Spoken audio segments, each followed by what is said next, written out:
네, 안녕하세요. 저는 오늘 이 시간 여러분이 다 아시는 좀 고전 작품인데 아마 여러분이 다 이름을 들어보셨을 겁니다. 생텍쥐 베리의 어린 왕자입니다. 저는 오늘 이 어린 왕자를 주제로 이야기를 좀 해보려고 합니다.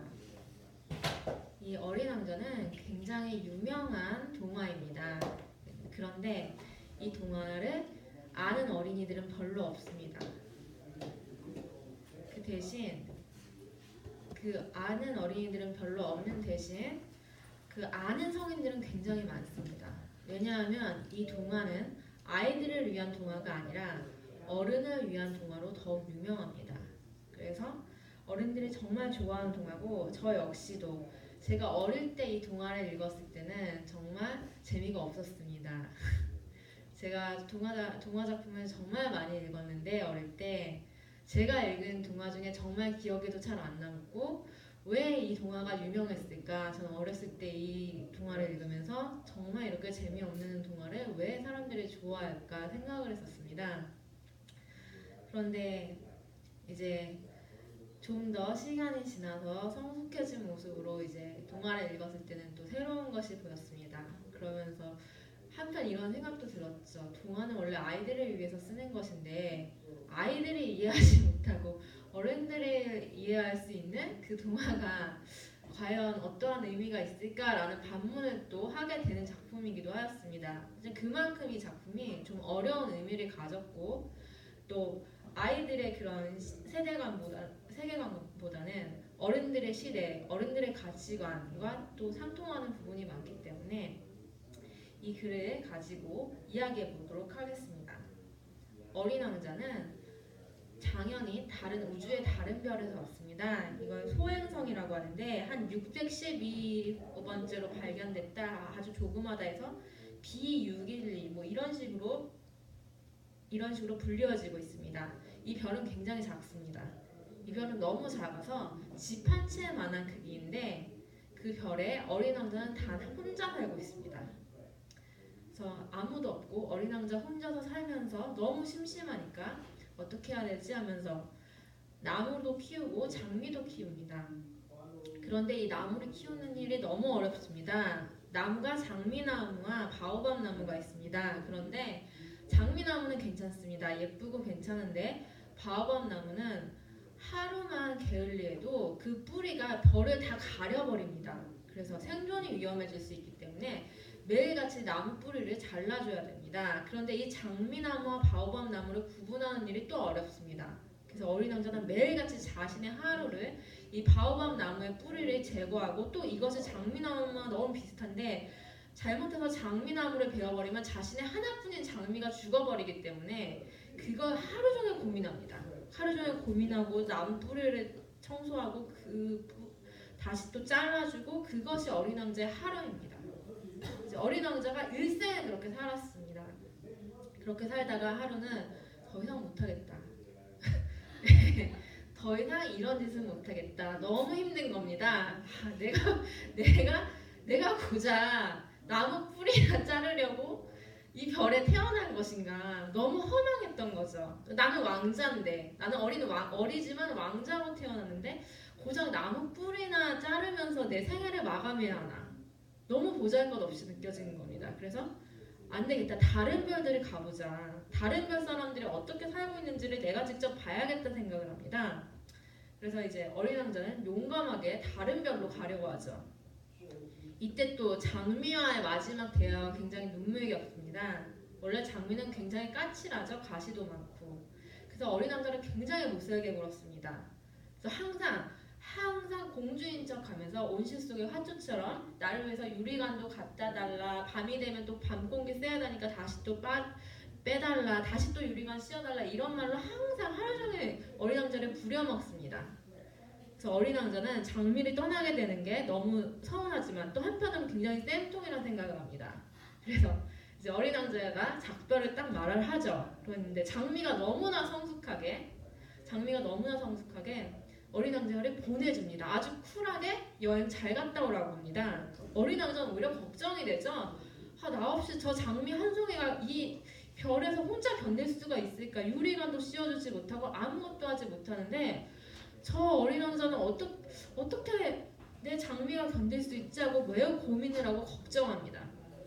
이렇게 불안해하다가 몹시 불안해하던 어린 왕자는 이제 어떡하냐고 하는데 장미는 끝까지 쿨합니다. 왜냐하면 장미는 자존심이 굉장히 강하기 때문에 자신의 슬퍼하는 모습을 어린 왕자에게 보여주기가 싫습니다. 그래서 아무것도 할 줄 모르는 장미인데 마치 모든 걸 할 수 있는 것처럼 쿨하게 어린 왕자를 보내버립니다. 이제 장미가 살았는지 죽었는지도 알 수 없죠. 그러면서 어린 왕자는 그래도 끝까지 고집을 꺾지 않고 우주로 여행을 떠납니다. 그래서 별들을 보게 되죠. 여기 별들은 별의별 별들이 다 있습니다. 왕이 있는 별도 있고 또 하루 종일 껐다 켰다 하면서 가로등 껐다 켰다 막 반복하는 별도 있고 많은 별들을 보면서 어린 왕자는 다른 별들을 사는 사람도 좀 별 볼 일 없이 사네 생각을 합니다. 자기만 그렇게 힘들게 살고 허무하게 산다고 생각했는데 다른 별들의 사람들도 자신이 보기에 뭐 특별히 재밌게 살지도 않고 특별히 가치 있게 살지도 않는 겁니다. 좀 이상한데 하면서 이제 어린 왕자는 지구까지 오게 됩니다. 이제 지구라는 별은 좀 다릅니다. 이제 어린 왕자가 지구에 도착을 했을 때 이제 어린 왕자는 거기서 충격을 받습니다. 지구에 장미가 너무 많은 겁니다. 어린 왕자의 별에는 장미가 한 송이밖에 없었어요. 그래서 어린 왕자한테 그 장미는 정말 자신의 생에서 가장 소중하고 가장 아름다운 것입니다. 정말 하나뿐인 것이죠. 자기 일생에 한 가지 가장 아름다운 것. 그런데 지구에 장미가 깔려 있습니다. 너무 많아서 이 장미꽃이 어떤 장미꽃인지 구분도 되지 않습니다. 너무 많은 겁니다. 여기서 어린 왕자는 너무나 허망해합니다. 내 장미가 저렇게 별 볼 일 없는 존재였다니, 저렇게 많은 무수한 저렇게 늘어진 장미들 중에 하나일 뿐이라니, 난 정말 특별하다고 생각을 하고 특별하게 지금까지 키웠는데 하면서 막 웁니다. 어린 왕자가 어리기 때문에 너무 서러워져서 웁니다. 그리고 막 자신은 그렇게 일생을 바쳤던 장미가 왜 이렇게 별 볼 일 없어졌나 하고 슬퍼합니다. 이렇게 슬퍼하던 어린 왕자의 시각을 바꿔준 것이 바로 사막 여우입니다. 사막 여우는 굉장히 예쁘게 생긴 여우입니다.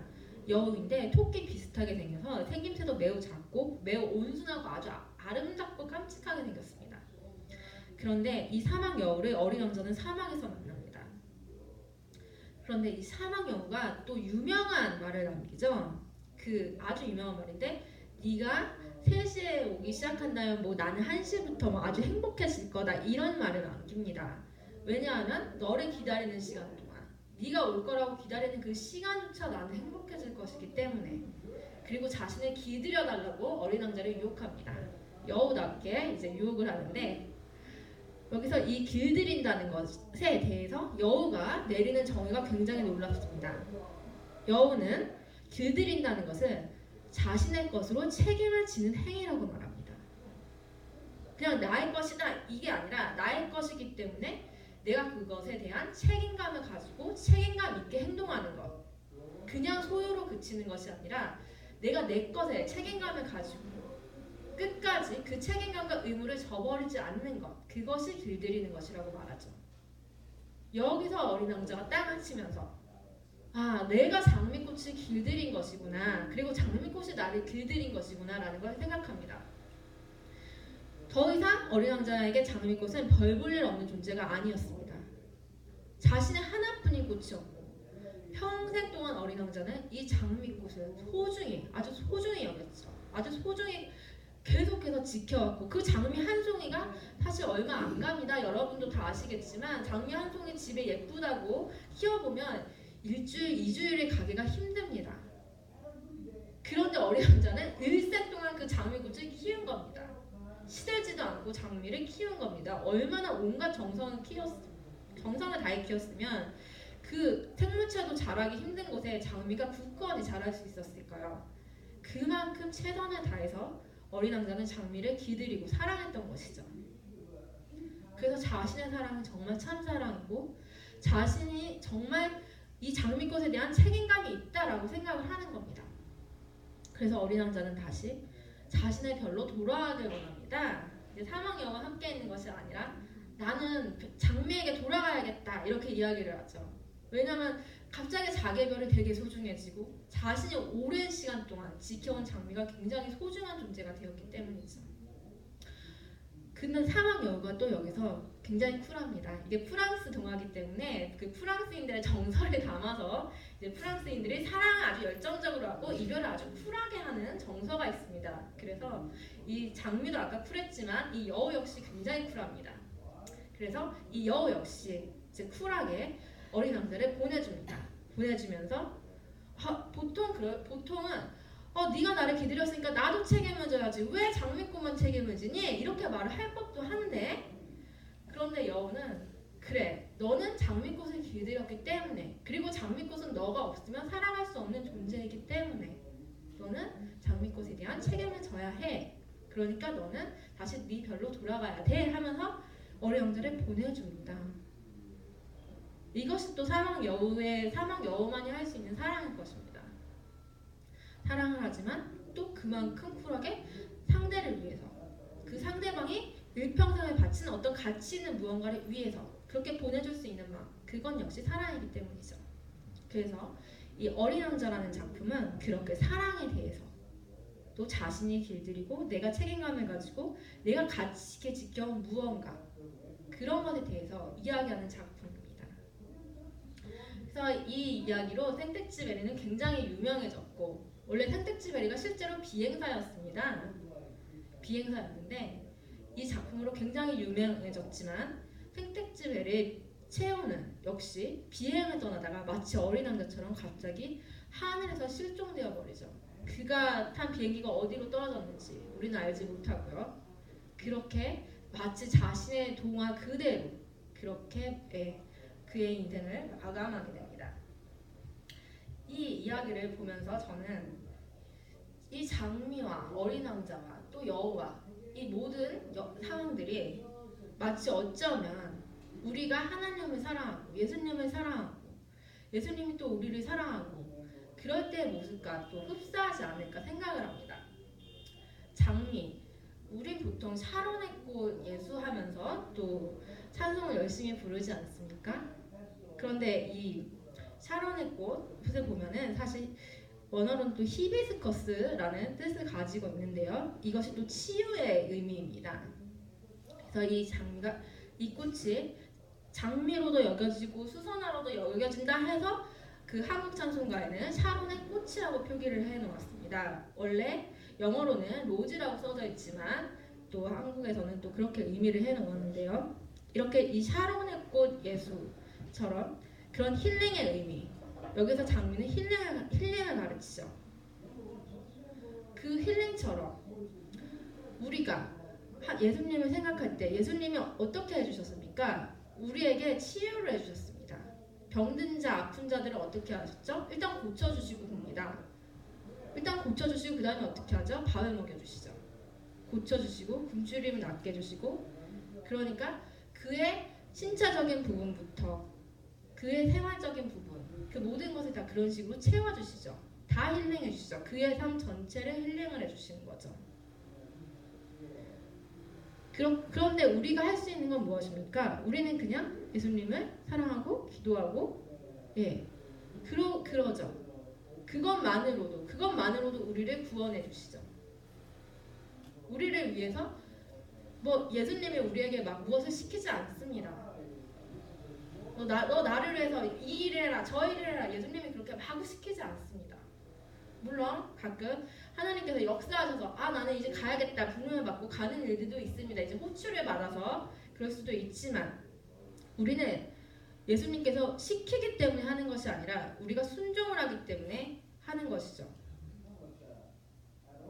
그렇다면 우리는 왜 순종을 할까요? 우리가 너무나 남의 말을 잘 듣고 잘 따라가는 사람이기 때문일까요? 아니면 하나님이 너무 세서 우린 이길 수 없겠다 그냥 굴복하자 이러면서 그냥 복종하는 것일까요?